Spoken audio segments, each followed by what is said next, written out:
Welcome to the Concept 101 podcast. My name is Daniel. Stefan. And Jules. We are three concept artists currently working in the film and games industry, as well as the organisers of the Concept 101 event in London. Before we start, we also have to thank the current sponsors of the Concept 101 2023 event. So a big thank you to Sharp Mob, Chromatic Studios, Adam Hawk, Framestorm, Moon Colony, Foster and Partners, Mood Visuals, Rare, Brainbug, Playground Games, Learn Squared, Artwad, Focal Point School, Wacom, Mathematics Studios, and Sharp Corner. How are you guys doing? Anything exciting happening to you this week in your lives? Me and Stefan went out for dinner. Oh yeah, that was That was fun. nice. Nice. Usually we don't because we live in London and we're scared of losing all our money. Yeah. But we were going for a walk and we saw this nice taco place. Ooh, We got sounds tacos. good, Yeah, tacos is great. We decided that we want to not go to the same restaurant over and over again. Yeah, so we should try like. Well, different where do you guys restaurants. go usually? Rudy's. Rudy's Oh. is like the. Oh yeah, Yeah, pizza we place. always yeah. go to Yeah, Rudy's, that's yeah. great. Yeah. Which Yeah, is the best nice. pizza in London. Yeah. Easy. Yeah, and also this week we haven't, because usually we met on a specific day for the event stuff, which Yeah. we haven't because of recording the podcast. Yeah. Yeah, it's nice. So yeah, I mean, food's great, eh? You know, what can I say? And does that tie into anybody's subject matter? Well, it ties to that you're going to have an exclusive moment in this podcast, which is going to be a food break, because Oh our yeah, we're going food- to go eat lunch. We're going to go eat lunch. So at some point, you'll have a nice lunch break. with us. In With fact, us. Yeah, the food will be delivered. Probably going to last to your house. 2 seconds for you, but for us, it's going to last. Yeah, we'll just eat More. it into the microphone. Yeah, well, What do you I'm not going to do it. I was thinking. I eat food in 2 seconds. Yeah. Oh, yeah. Talking about food, movies have food in them. And Stefan's got something to say about Lord of the Rings, which is a film and a film with food in Why it. do they get angry? Because someone ate all the food at some point, and so they get Yeah. angry. I haven't watched That's Lord not of the how Rings. Lord. You what? Nah. You haven't wa- I haven't watched it. So we all gonna spend 2 seconds to shame Daniel at the moment. Oh, You never watched what? it? We need to watch it. I mean, I think I watched it when I was very young. I found it very boring, and I just never bothered to watch You it should again. rewatch it. Trust me. I mean, I wouldn't be rewatching. I would just be Watch it. watching it. yeah, I don't. I've Okay, rewatched we it should, like we should 3 or meet 4 and just times. watch them. Well, not Isn't all that- of them, because we're gonna kill ourselves. Isn't it like a whole day It's of very long. stuff? If Yeah, all but of them we- is a whole day, yeah. we it's we like, can do a week. 12 We hour. work on the event, and then we watch. And the we need first to watch movie. the extended versions. No. Okay, well that's good. No, that's too long. I mean, they're good, but it's very long. we're not watching the extended I've version. watched them twice. Dude, Oh, I've watched them countless. Oh Yeah, yeah, yeah. 10, 20. Like when I was a kid, I was obsessed. Obsessed. You're such nerds. All right, I so haven't watched them in a very long time though. Lord of the Rings. That's a revelation. Lord of the Rings, very interesting movie. They do have food, in fact. You know, the first breakfast, second breakfast, all that good Turns stuff. out humans eat. Yeah. Potatoes, you boil them, mash them, stick them in a stew. Dude, get to the subject. So the subject is that if you watch the movie and you like it, it would be worth watching behind the scenes of Lord of the Rings and like the making of Lord of the Rings. And they have this for all the movies. They have it for the Hobbits as well, and it's quite inspiring. And there is always snippets about the concept art and like how that was done, and then the sets and how the sets were built. And I think those are the things that are very, very inspiring to see for concept artists. So, would it be fair to say that what you're talking about is inspiration? Yes, it is an Great. inspiration. So Just it's, wanted to cap that with a title for this Yeah, yeah. section. so yes, so it would be inspiration or where to look for it outside of the mainstream. Like go buy an art book or go watch a movie, but just going a little bit beyond that and looking up, you know, the behind the scenes of whatever movie you enjoy. So I was working recently and I was kind of lazy. Not lazy, that's the wrong word. I was bored. There we go. That happens. Come on, that happens to everyone when you work. And even if it's a fun subject, sometimes you just get bored and you need to listen to something. And as I was drawing, I listened to like a 40-minute snippet on YouTube that like kind of just had the concept art of like the behind the scenes of Lord of the Rings. Nice. And it was, you know, Alan Lee and the other concept artist. Forgot the name. There was more Gandalf the than there was more. Wise. There was more than just Alan Lee working on Lord of the Rings. The famous concept artist Gimli. And it was them talking about, you know, their process, and they're like traditional artists, and they kind of both were illustrators initially, and they were like two very famous Tolkien illustrators, and their works were the most regarded. And then there was actually a third one who unfortunately decided not to work on the movie, but I think his work was still a good inspiration for it.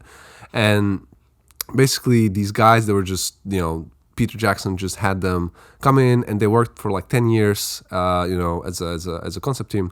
10 years? I think so. I think it was a long time because of like the sets and stuff. It's over, the 3 movies basically. Yeah. Oh yeah. And they worked on them, and it was amazing to see their sketches, because it's all traditional. I think later on The Hobbits, maybe some of it was digital. I don't know if these guys specifically did the digital drawings, but yeah, it was very, very cool to see, and the designs that they did. And so I was watching this, whilst doing some drawing, and I was kind of just enjoying the moment, being like, wow, what an amazing job, and how amazing it is that someone created a movie like Lord of the Rings, and they hired artists, and those artists had this incredible experience of creating, the sets for like Hobbiton, and those are like physical sets, and like even the forests and things like that they would build in the studio in the backlot, which was really amazing to see. So yeah, my point would be, go check them out if you haven't seen it, and see. I know an artist who watches this like once a year just for an inspiration, just to be like, wow, this is amazing that it's been created. It's true that there's something that we kind of lost with going fully now you go on Disney Plus and you just watch something and that's it. But back in the day when you would buy like a Blu-ray or DVD, you would have like 10 hours of backstage stuff and like documentaries and stuff. Yeah, I guess it was more of a thing back then. I think you still have them now, but only DVD. But turns out that, I don't know for you, but I haven't bought a DVD in ages. I think the thing is that with modern films, they are, because a lot of these studios have become, like monopolies, like functional monopolies, they're a lot more kind of careful about the way that they're perceived.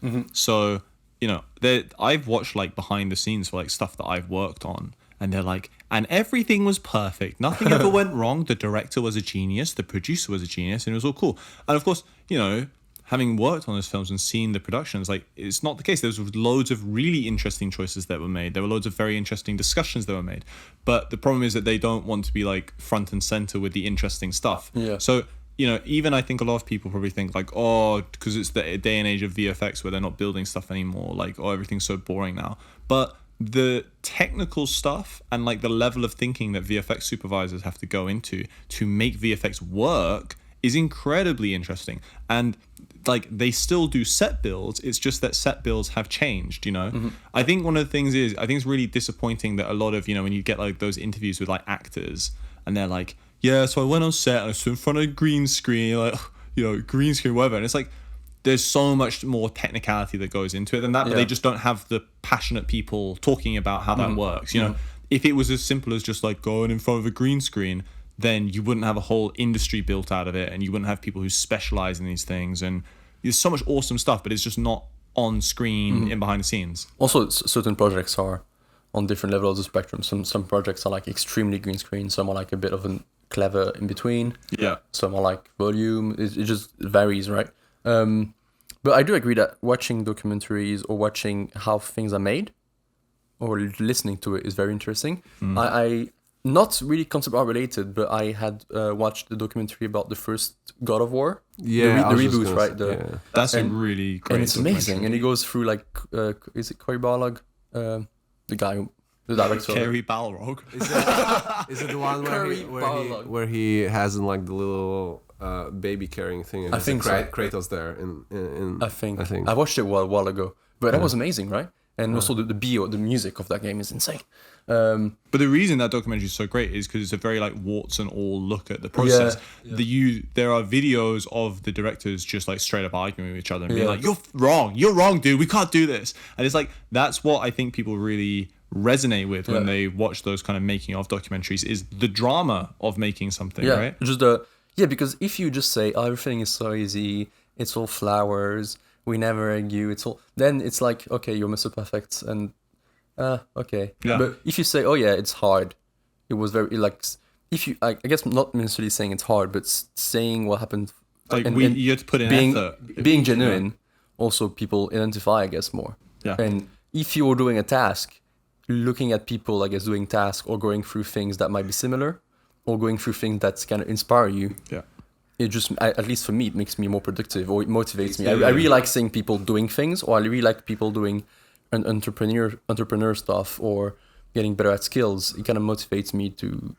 That's more of a model to me than just being good artist, for example. Yeah. It's like doing things, being good at it, and succeeding at it.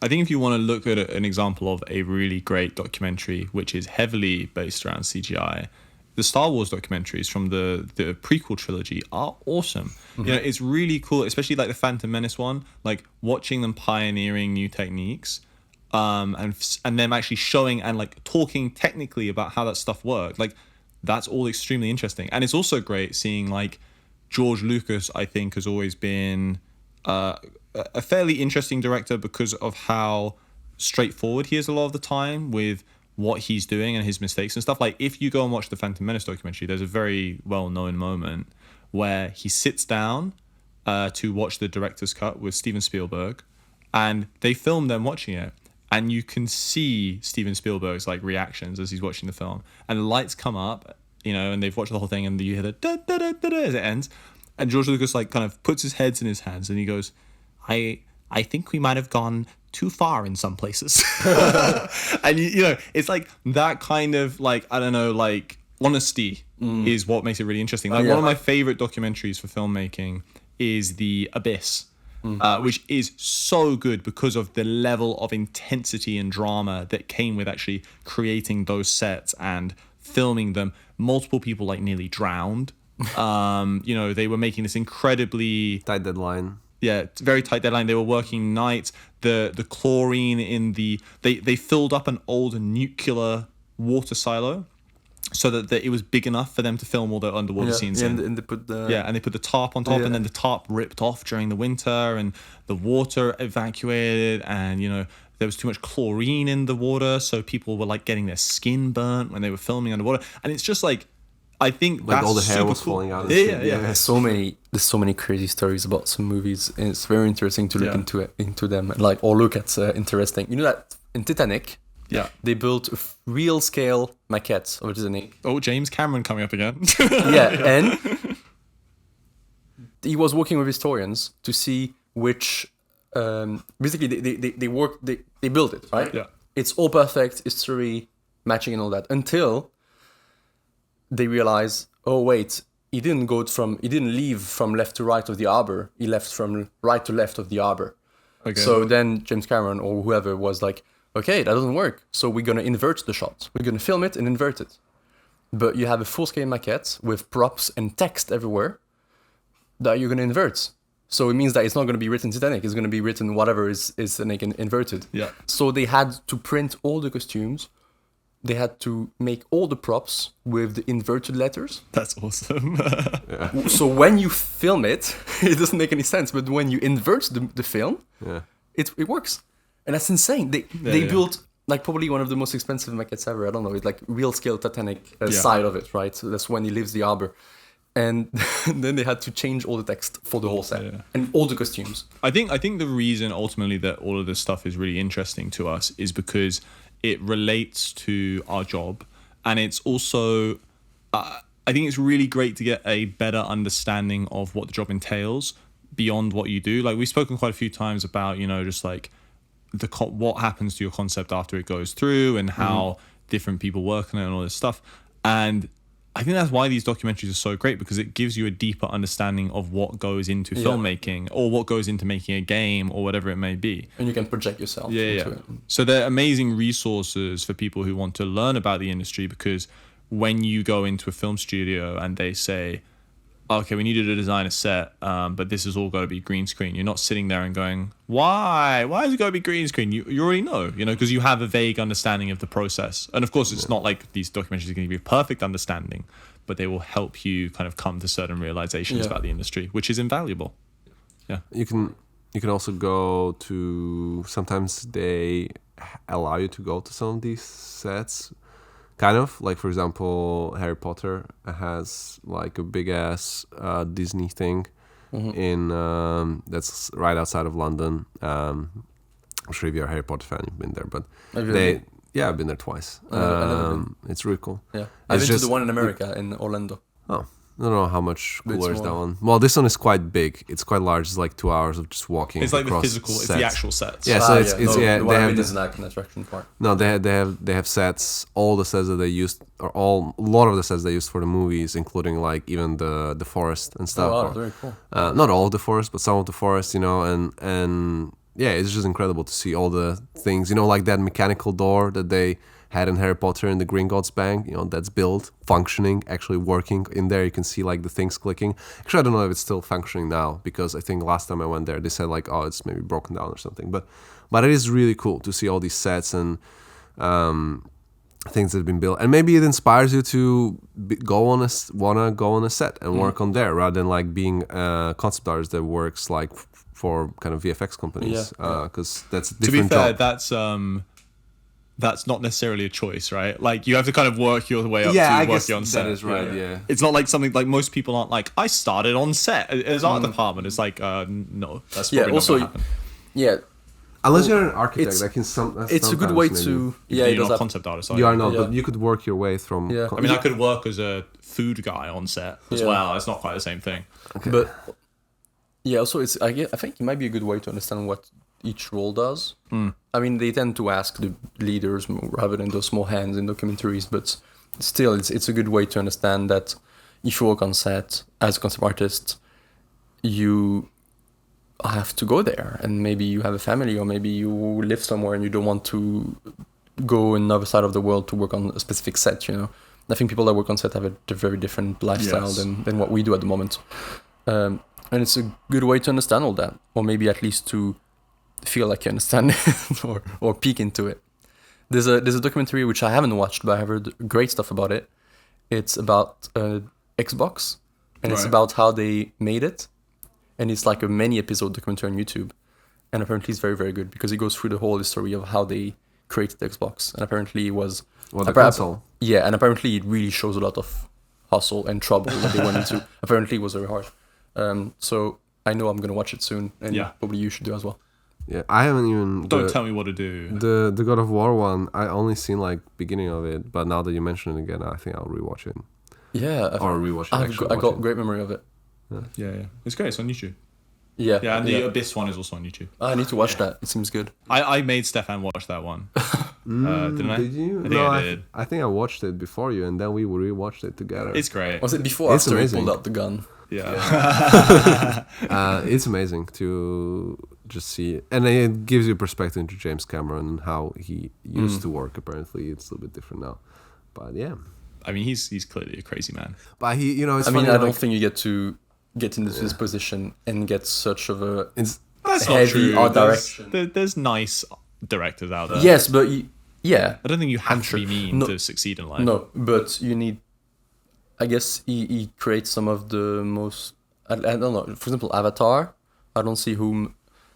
I think it's very something that he did because of how maybe strong-minded, or I don't know. Maybe not. I Maybe always thought Quentin Tarantino would have done a great Avatar. He really seems like his type of movie. Yeah, totally. yeah. Anyway, point being, I think just coming back to what we were talking about at the start is like, there's all these amazing films out there, but don't necessarily be one of those people who like fantasizes about the past. There's so much cool stuff still happening in filmmaking every day. There's so much cool tech being made, and I don't think filmmaking has become less cool. I don't think it's become less interesting. I think it's just changed, and I think the position of the companies that get to show off that stuff has changed as well. Probably already all know this, but who knows? Corridor Crew, the channel. I don't agree with everything they do, but they have a show where they analyze shots, but they do bring a very, I think, healthy excitement about the industry and about trying to guess how thing is made. And sometimes they have very good guests as well, which explain stuff. And it's very valuable to keep a happy and young and eye on the industry. Yeah. Especially this show. There's a much better one than Corridor Digital that I like called Fame Focus, which is really good, and they've done VFX breakdowns on movies that I've worked on and accurately broken down how it's done. And I'm like, it's like those things where like when I've actually seen it on the movie that I've worked on, I'm like, okay, these guys actually know what they're talking about. Yeah. Whereas with Corridor Digital, it's I always have seen them, same thing, like doing breakdowns on films that I might have worked on, or like films I've seen show reels for, and I know that's not how it's done. Yeah. So I would say that Fame Focus does much more. Fame Focus or Frame Focus? Fame Focus. It's it's a guy in like a green suit. And they have like stupid little short videos. I think I might have seen it, Yeah, the full videos, they make it great. And they put a lot more effort into finding like interviews from the VFX supervisors to figure out how stuff was broken down. They use actual show reels from the companies to figure out how it's broken down and all this stuff. Yeah. So I think they're great. And on that, the food is here. Bye.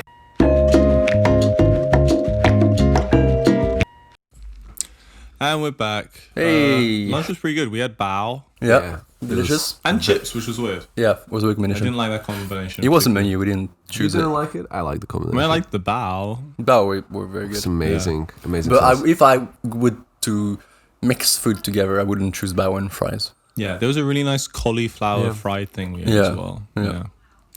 Cool. So Did you eat in 2 seconds? What did you eat, guys? Tell us. tell us in the comments what you like to eat. Did you have a sip of water, maybe? Talking about chips. Chips, those look a lot like pencils. You know what I want to talk about today? The importance of traditional art in the process. What a smooth segue, man. Wow. That was a really good one. Thank you. Sorry, Stefan just started playing an Instagram video on his phone. He's really paying attention here, folks. That's the food having its effect. Oh, sorry. It started to play as I put my phone away, by the way. So. Yeah, sure. Anyway, it's your phone's fault. Yeah.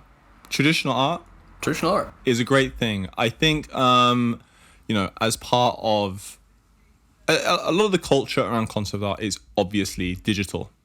And that can be a very kind of interesting thing to deal with, especially since most people, when they're growing up, are mainly dealing with traditional artwork, right? Like that's how you start. That's the easy impetus to like get into art, is you're given a coloring book as a kid. Maybe that's changed now because I guess kids have iPads and stuff. But but like unless your parents specifically are okay with you having tablets and like things at early in age.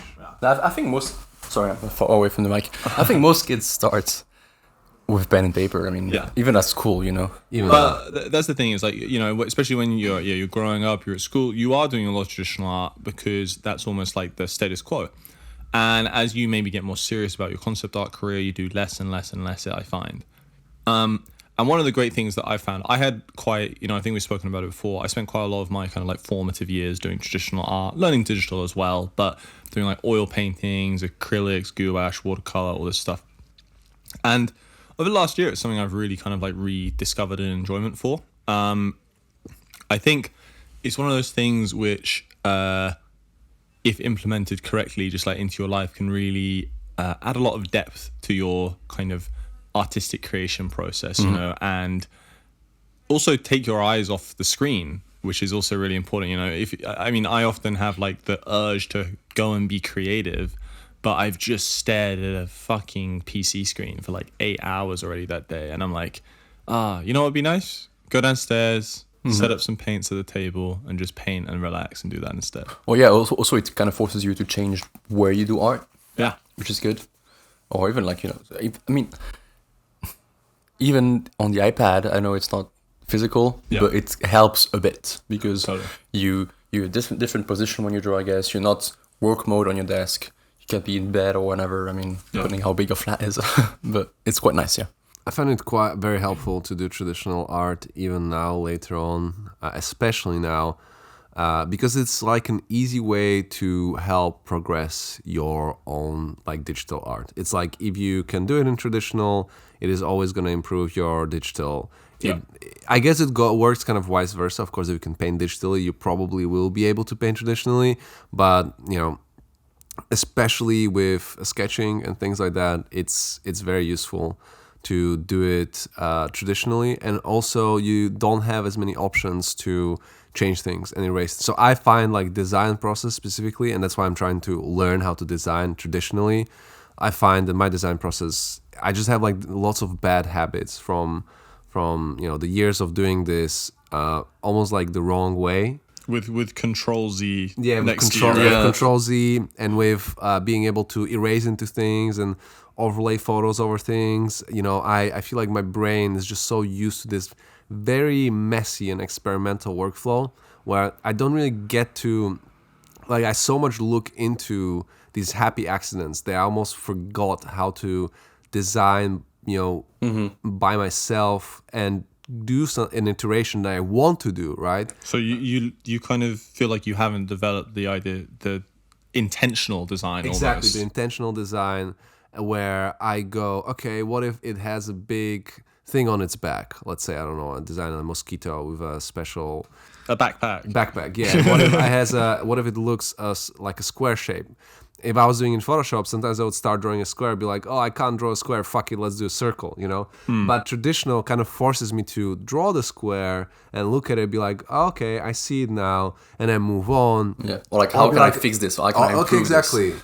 It just forces you to kind of stay in the moment and explore the designs better. You have to commit with stuff, and it can be awful or it can lead to good stuff. So if Yeah. you make a mistake, sometimes you come up with a good solution which you would have never come up if you just Control Z that mistake. Yes, totally.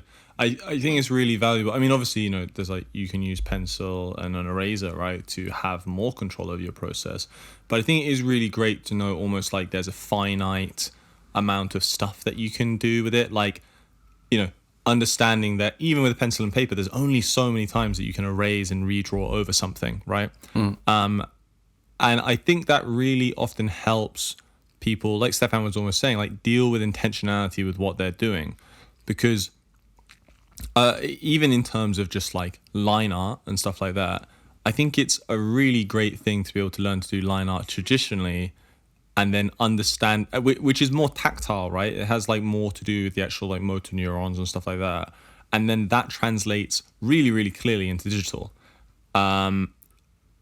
It's the same with a lot of stuff. Like if you do, if you can learn to paint with gouache and you can mix color properly, and you have to have a better understanding of color theory, because you can't put a photo into the frame, blur it, and then like pick the colors from the photo totally. or something, right? Mm-hmm. So it's that thing of like, I think it really can help benefit people because it changes the mode of thinking, and I think that's where the benefits come in. It's like when you have to switch up the direction of your brain, figure out a new way to create something that maybe prior to that you've been like, oh, this is easy.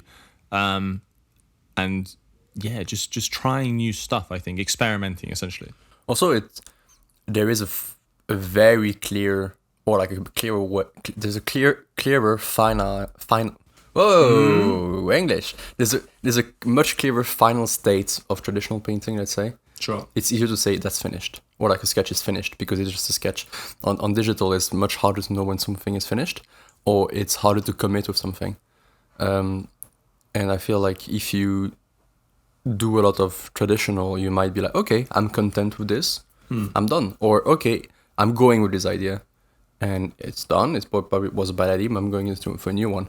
With Photoshop, it's much more, it's a constant try and error, but you never finish it, It forces you repetition as well. Like, if you do a painting traditionally, you have to do like a little painting of it, and you paint it up and be like, okay, these colors are okay, but I want to try it again. And you have to restart the process. And this restarting of the process makes you learn the process more.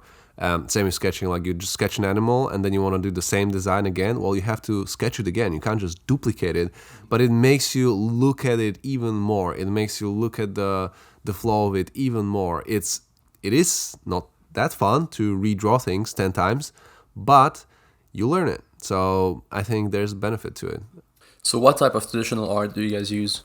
Like in terms of weekly or monthly, let's say? I guess daily might be a bit of a stretch. I think I sketch in my sketchbook every week for sure. Usually with inks. I'm not really that into pencils for some reason. I think I find using inks, kind of meditative, however you say that. It's like meditation. That's, I'll phrase it a different way. Because when you buy a really nice ink pen, it glides across the page and it's really effortless. And I find it really just kind of like chill time to just like let my brain free flow onto the page and just like see what comes out. So that's what I use the most regularly.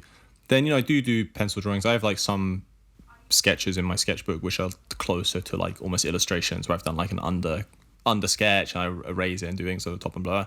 And then as often as I can, I try to do gouache quite a lot because I think it's really beneficial again for like learning how to paint properly.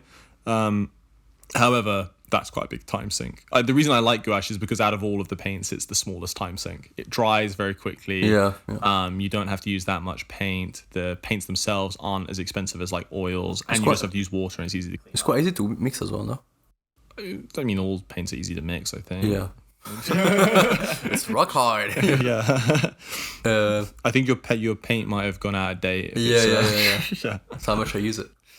What about you, Steph? I mostly use sketchbook as well. I unfortunately don't have much experience in traditional painting, and the experience that I did have, there was a moment in for 2 or 3 weeks maybe that I was like doing some traditional paintings, and most of it was like I already did a painting of something, like a study of something, and then I would, because they already simplified everything, then I would just redraw it and then do a study of that study, Yeah, but that way I didn't have to kind of simplify it and, figure out the colors amongst the, because when it's simplified, it's just like you... Avoiding the difficult part. Exactly. I did the difficult part in Photoshop, and then I was just kind of learning how to color mix. And even then me and Daniel I went to his place ages ago, and we both started to do like a gouache painting. Was it gouache? Yeah. And Daniel had like a good process. So frustrating. Yeah. And my process was just like to paint it and then like keep painting it until I get the color right. Until it's black. And then just keep changing things until... I have some training in like traditional art, and it was deeply frustrating watching Stefan tell me, no, that's not how you do it. Whilst he has no experience painting. Here I was trying to help. Start with a wash, Stefan. Start with the lighter colors. No. Yeah, I'm more than happy to learn it again, I think, properly. But it just takes time, yeah. Like, we do some challenges, and we're like, oh yeah, one day we all do gouache, and we talk it through, and you can show us how well you paint and how both of us can paint. In real life, I haven't painted in ages. I did paint a lot when I was younger for portfolios and reasons and stuff, but now I haven't painted in real, I don't know, like 6 years, maybe more, maybe less. Well, I've expressed it to you guys many times outside of the podcast, but like one of my big dream projects to do is to do a concept art project in gouache, kind of like old style. Whether that ever happens is another question, but I would love to do that one day. It's definitely one of my like goals, at least to do like a small project, even if it's just like a few images, which, plan them in digital, get some roughs, and then do the finals in gouache. Because I think one of the really nice things that we forget about traditional art is, Stefan mentions a lot on the podcast how he really wants his work printed out on the wall. And I think printouts of digital art are nice, but I really don't think there's, for some reason, and I don't know why, seeing a physically painted piece of work it's just a different experience. Oh yeah. But that's because there's a physical craft in it, and seeing something printed, you don't have less. I mean, I'm not saying digital painting is easy. It's very hard. I mean, that's what we try to achieve all to be good at, right?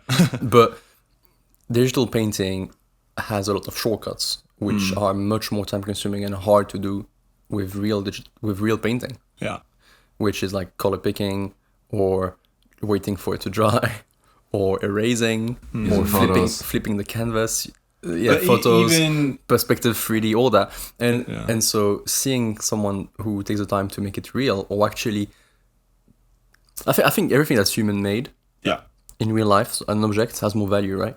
So if you print it, the image itself is good, but the print of it has very little value in terms of craft, because it's been made by I think there's almost like a metaphysical aspect to it for me. I think when I see a painting, that is a one of one. There's just something else about it. I've seen paintings even like there's certain painting techniques where you can get the like if you look at a lot of James Jean's paintings, they have a extremely thin finish. So they almost look like prints. It's almost unbelievable to look at them and be like, oh wow, this was actually painted because of how smooth his application of the paint is. But even then, there's just something so wonderful about it that isn't, that is not the same as a print. I don't know, it's just something different. Yeah, digital painting it just doesn't look as good. Even if the painting that you are seeing, it would be just compared to its own digital counterpart, it's just not the same. There's something special about a physical I mean, painting. I went recently to the something Royal Albert, I think. The Royal Albert Hall? No, museum. No. It's like some museum Do you mean in Boston. Victoria in Boston. Oh, okay. No, in Boston, and it was like this private collection of museum things like artwork and whatever, and there was a piece there by Thorn, I believe, and it was about dance. It was like a lady in a, I think, white dress or something dancing, and then there were like musicians in the background playing instruments and stuff, and having these like expressions, like enjoying the music. You could really feel it, and it was big ass painting as well. Not like as big as Jules? Was it as big as it Jules? was as big as Jules. No, I was gonna say it's not as big I'm the scale. As Jacques Louis David's paintings, but this painting was also big. And How many Juleses is a Jacques David painting? Oh, dude, it's like 4 Juleses. 4 Juleses? Okay. 4 or And so 5. how many was Of this the painting that height, you saw? or like am I laying or am I? Yeah, how many Jules high and how many Jules across? Jules 4 times and 5 times length. But this painting was like only Jules. What? This Jacques Louis David's painting, like the one of Napoleon, like walking, like. So it's 5 times my height. It's a big painting. I think it's almost, maybe not 5 times. Have you never seen a painting that big? It's You're missing out. It's humongous, man. Every painting I've seen in my life, that's more than me. Anyway, what were you saying? Sorry, what were you saying? Yeah, and then so, but it's still maybe like 2.5 meters by 3 meters or 3.5 meters. This one that I'm seeing, and I almost like got like emotional, almost like cried, like looking at this painting, and you don't really experience that looking at a digital painting. But you can definitely experience it with like real paintings. Yeah. You just sit there and you kind of like in Yeah, awe yeah. of this masterpiece. Also, museums have often a very nice space around Yeah, it. the the ambience lighting, of it, the sound. I mean, the silence most of the time. I think the closest that I've experienced like something feeling towards a painting was when I was like looking through Alexander Manojiev work. I mean, I've seen other paintings. I was like, this is super cool, but specifically with Alex's work, I would look at it and be like, yeah, this is evoking certain emotions for sure, like whether it's fear or terror, since that's I think his favorite subjects. But yeah, Overall, I just think it's traditional is a great thing to get into because it lets you practice being an artist whilst also not engaging in a lot of the very damaging things about our profession, which is burning your eyes out on a fucking computer monitor every day, sitting at the same desk every day. You can do, I mean, even if you can go, it's a great excuse to go outside even. Go to a museum, go sit in the park and paint the fucking view, whatever. But just, it's a reason to do something different and to keep learning at the same time, which is often a concern that a lot of students have, right? Is they're like, oh, if I'm not learning like every hour of the day, then I'm screwed. And it's like, well, okay, this is a great way to relax and learn potentially. And once again, it's something that's easy not to do. It takes effort to do it, but I think it's worth the effort because of all the reasons you just said. Yeah. Talking about traditional art, I sometimes don't do it because Yeah. I have an iPad, Oh, wow. which is one of the best things to sketch, in my opinion. Yeah. After, of course, a sketchbook. But it brings us to our next subject, which is iPad and softwares of iPad and all the tools we use. Because, believe it or not, before I actually go into Photoshop or before I got my first job, I did most of my work in the iPad, which I don't think is a good thing to do. I was about to say you could get advertised by like Procreate, and then you went, but it's bad. I mean, I do whatever you have the money for, I guess. But with Photoshop, you can work much more professionally, especially for the movie industry, I'd say. And also, you have a direct link because it's on your PC, Does so you have the Procreate 3D. come free? Procreate is like £7, £8, and you have it for Well, it's life. a bit more than that now. It's a bit, Okay, 10. yeah. A month? Not more than 20, I'm pretty sure. One-time payments. Yeah. Really? Yeah, that's why it's Really? amazing. What the And heck? all the That's Photoshop insane, brushes, yeah. they work on the iPad as well. And so basically, I really, really, really enjoy the iPad. I use it not as much now, but because you can, every time I would go on holiday, I would get my iPad. Every time I would go on the train, I get my iPad. Every time I want to sketch, I just have my iPad, which is nice.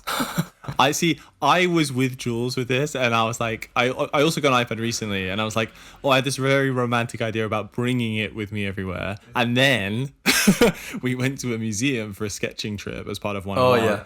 And I had my Apple Pen, and we were in the Victorian Albert Museum, which is an incredibly old museum, and all of the floors are stone, solid stone. And I slipped the pen out of my hand, and it fell straight onto the tip of the pen, and it just flattened. All of the pressure was just exerted in like one direction, and then I was like, "Oh, that's bad," but I didn't think I've dropped the pencil before, so I didn't think it was a big deal. And then I picked it back up, and the whole fucking tip of it was just eradicated. And I tried to use it on the iPad, it didn't work, and I was like, "I'm never bringing this up." I was excruciatingly angry about it for the rest of the day. So, for example, for that meetup, I brought my sketchbook, not my iPad. Yeah. So it's good to know when to use each of the tools, I guess. Yeah. And the iPad really scratched the I want to make something digital and something where I can iterate quickly, make But mistakes. I can lie in bed while I do it. Yeah, I can lie in bed while I do it. I can just maybe have my references on another window on the iPad, or I can just go and use some 3D on the iPad as well, or just have an infinite canvas with the app called Canvas, which is great.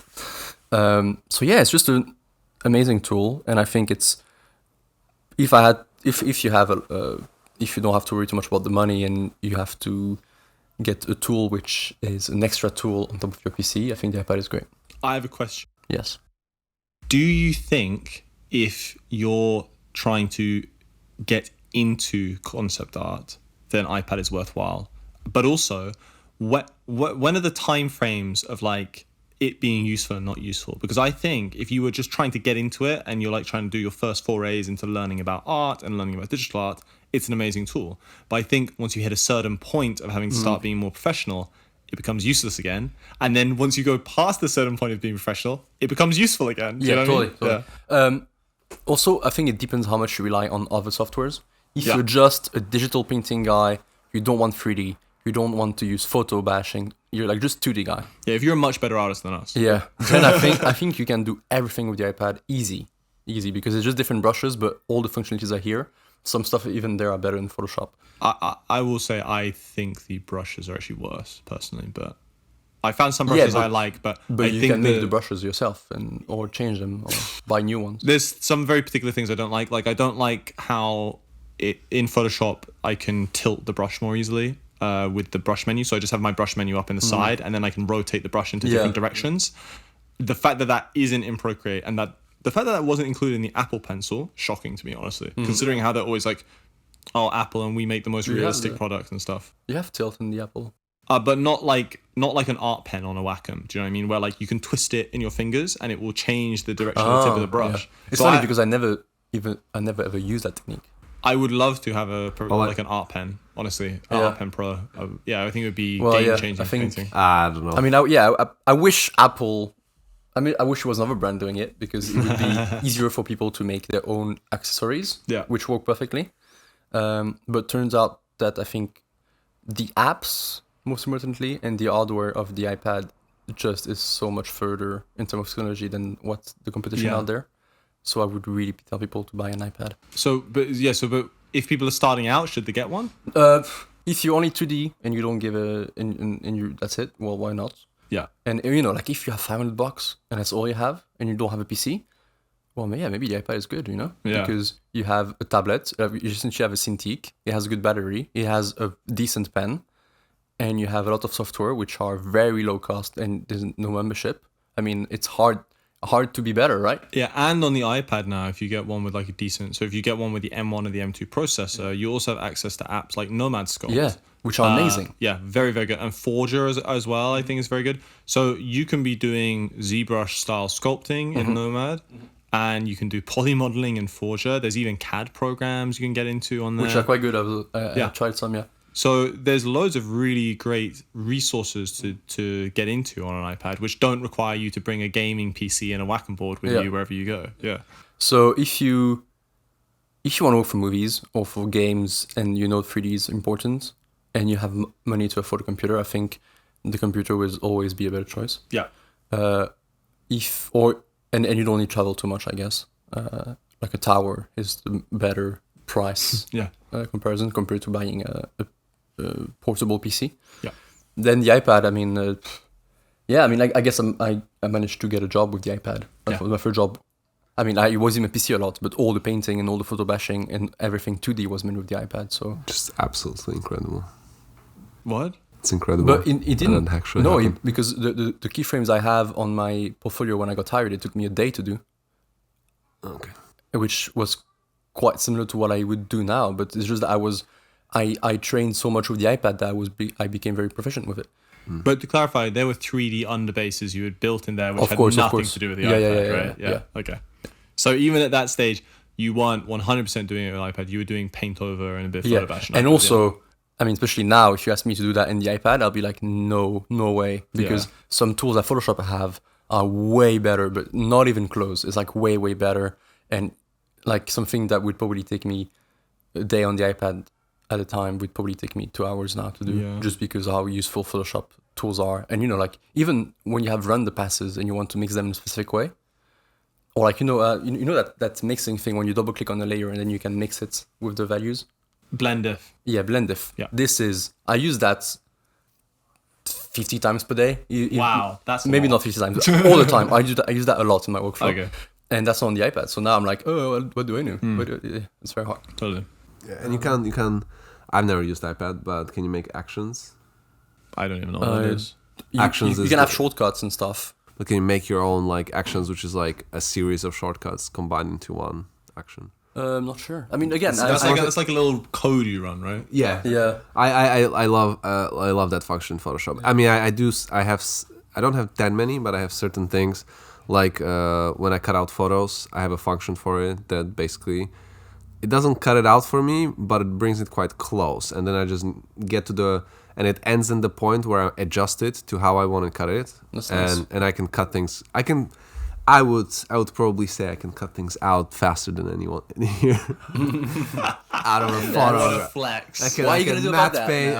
I can do a cleaner matte very fast. But yeah, Dan, a cleaner matte than me and Jules, who actually have done matte paintings. That's very fast. Nah, he's wrong. Who knows? We should try. And if I do it wrong, at least I can learn from you and get better. No, I'll never tell you how to do it. I think Because of your overconfidence, you've destroyed yourself. Yeah. No, I love using the iPad now. I got it because you got it very recently, right? Very recently, yeah.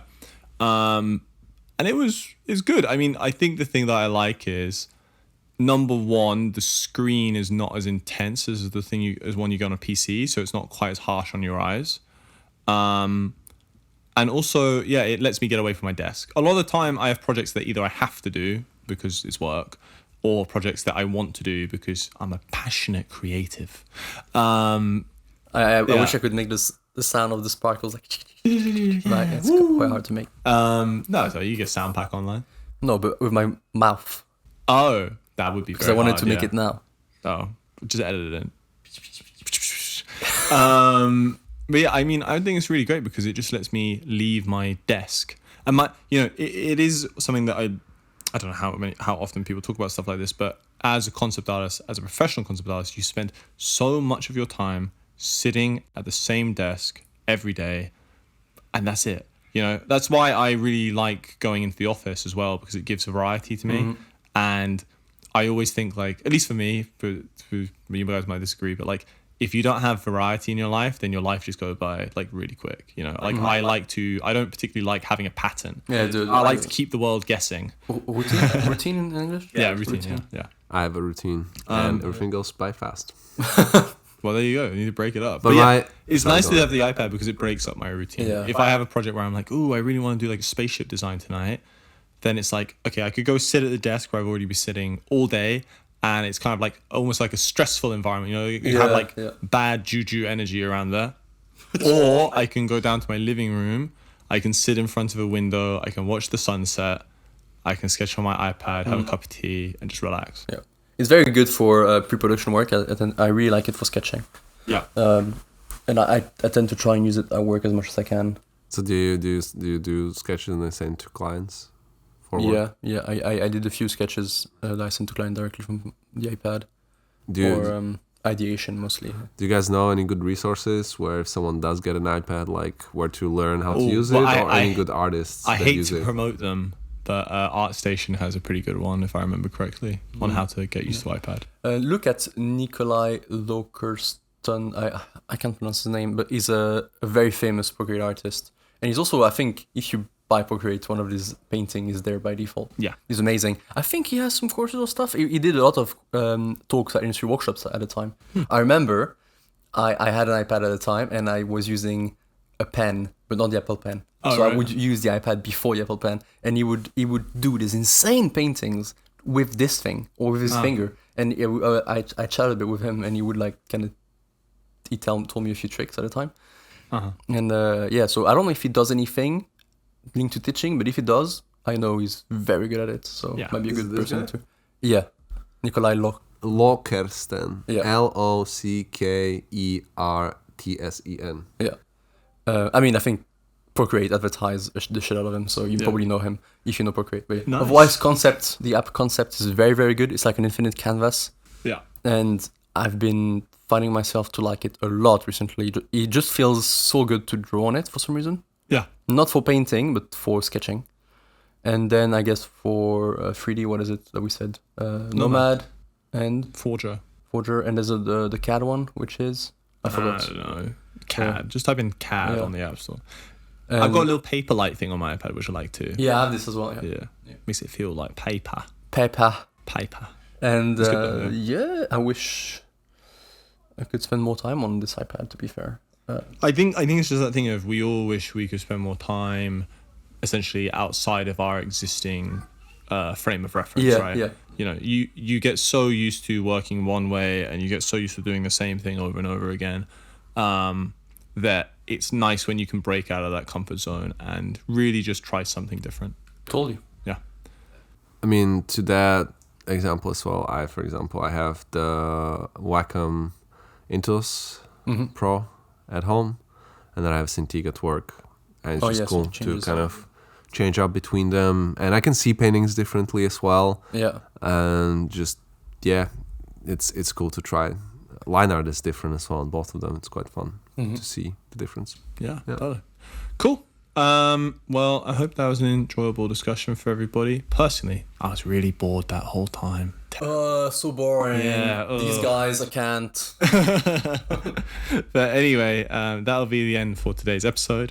We really hope you enjoyed listening, and if you want more, please feel free to subscribe and ring the notification bell. We release episodes every 2 weeks, and if you want any more additional information about the podcast or the event, be sure to check out our Instagram linked in the description below. Thank you so much, and we'll see you again soon. Bye-bye, take care. See you. Have a good day. Bye.